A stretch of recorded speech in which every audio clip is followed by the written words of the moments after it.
আসসালামু আলাইকুম প্রিয় ভাই বোনেরা, সবাইকে সালাম জানিয়ে শুরু করছি আমার ছোট্ট দুই একটি কথা। আসলে কথাগুলো সবার মাঝে একসঙ্গে সবাইকে একসঙ্গে করে বলা যাবে না বলেই আমার এই ছোট্ট ফেসবুক পেজের মাধ্যমে সবাইকে আমি জানিয়ে দিতে চাই। আসলে মোবাইল এবং খুবই গুরুত্বপূর্ণ বিষয় বর্তমান যুগ। তাই আমি মনে করি মোবাইল যদি গুরুত্বপূর্ণ হয় তাহলে মোবাইল কিন্তু একটা আগুন, আগুনের মতোই গুরুত্বপূর্ণ এবং ভয়ঙ্কর। আগুন যেমন আমাদের অনেক কাজে লাগে, আমরা তা দিয়ে রান্না করে খাই এবং সেটা কিন্তু খুব ভয়ঙ্কর, কারণ যদি আগুন একটা ঘরে লাগে সেখান থেকে সব ধ্বংস হয়ে যায় এবং ঘরবাড়ি পুড়ে যায়। যেমন বিদ্যুৎ আমাদের কাছে অনেক ভয়ঙ্কর, এটা যদি কাউকে ধরে সে নিশ্চিত মারা যায়। তাই আগুন এবং বিদ্যুৎ দুইটাই খুব ভয়ঙ্কর।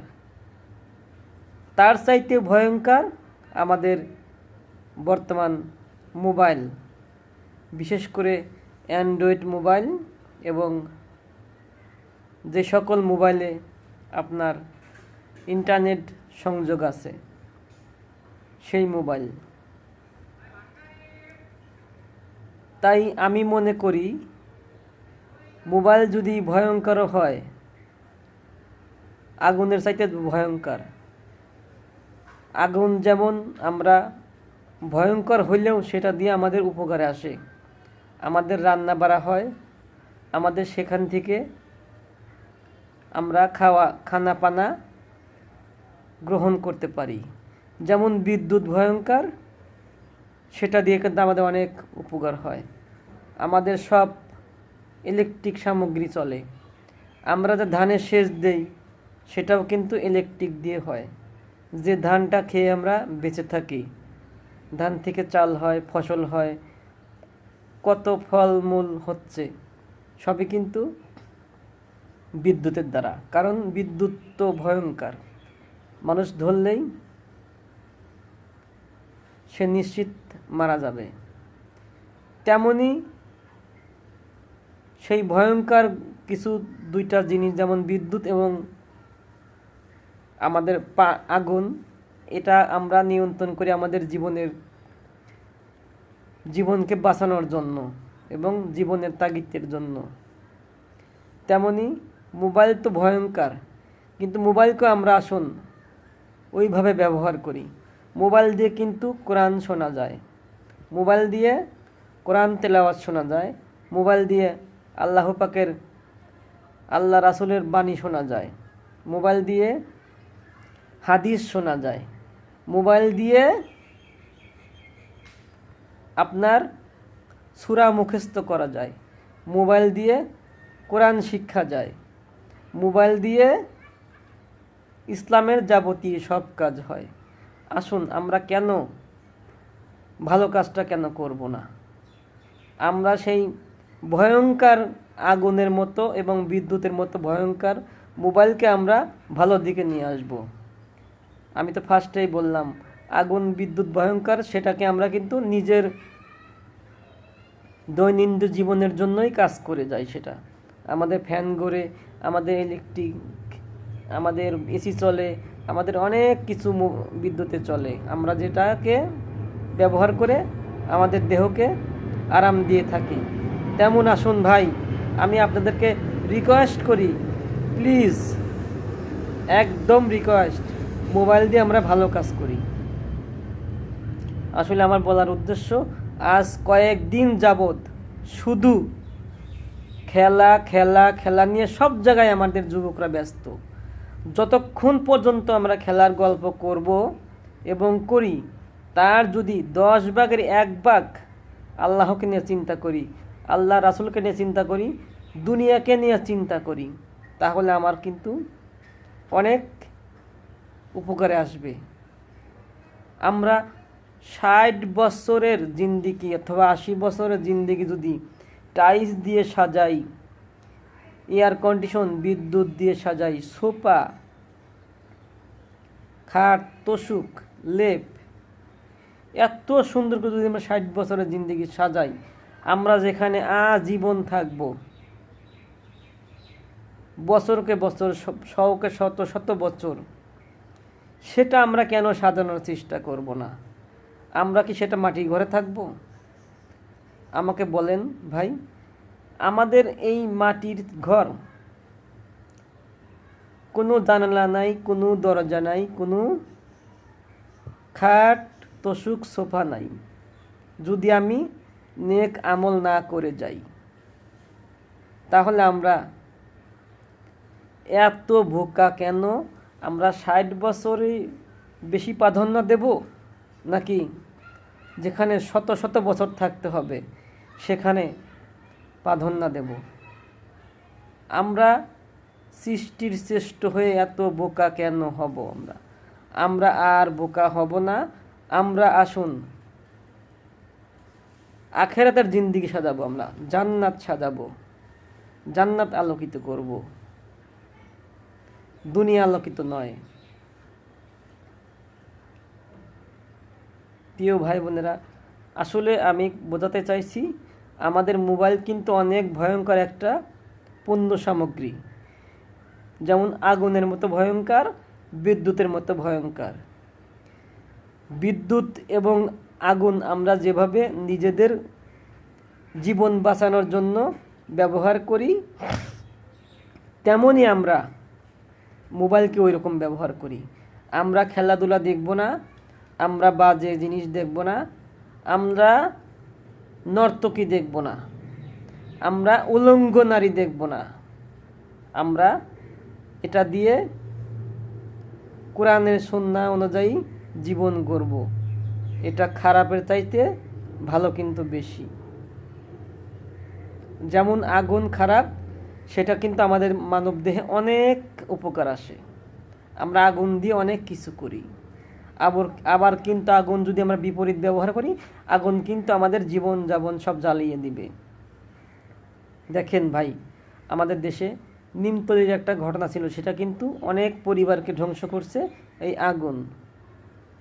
আর একটা, এই যে আমাদের বনানীতে এফআর টাওয়ারের আগুন লেগেছিল, সেটাও কিন্তু ধ্বংস করছে আগুন। অনেক জায়গায়, আমাদের চট্টগ্রামের সীতাকুণ্ডে আগুন মানুষের জীবন ধ্বংস করছে। তাই সে আগুন কিন্তু আবার উপকারেও আসে মানুষের। আগুন দিয়ে অনেক কিছু হয়। তাই আসুন, মোবাইল আগুনের সাথে ভয়ঙ্কর, আমরা সেই ভয়ঙ্করকে আরও ভালোর দিকে নিয়ে আসব।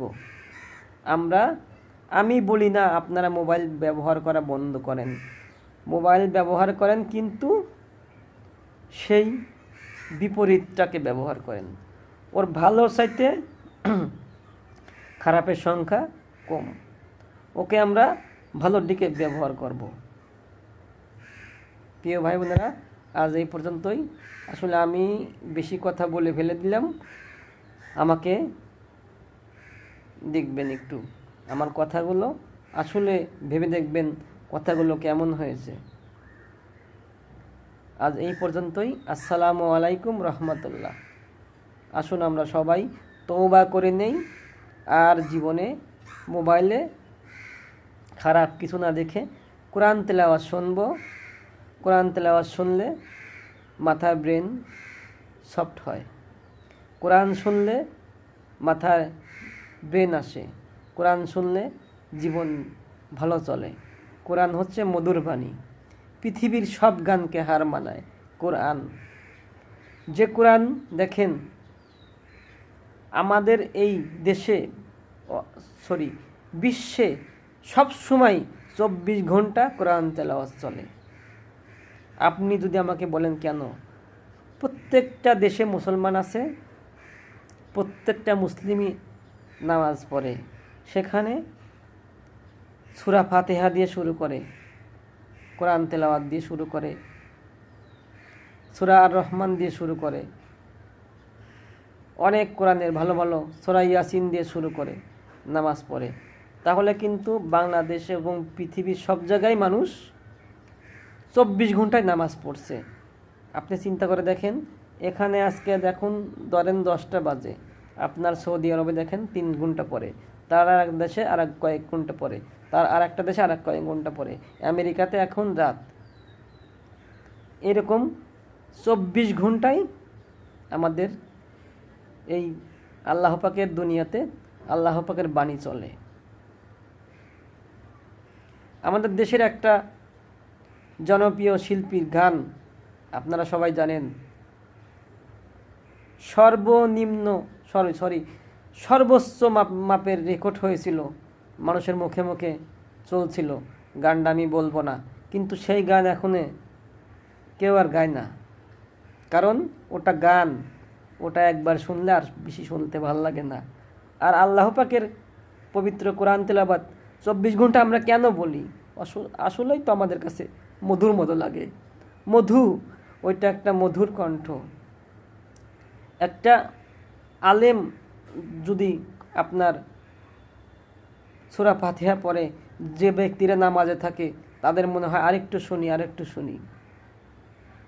কেননা এটা হচ্ছে আল্লাহ পাকের কুদরতি, আল্লাহ পাকের বাণী, কোরআনের বাণী। প্রিয় ভাই বোনেরা, আমি কথা বেশি বলে ফেললাম।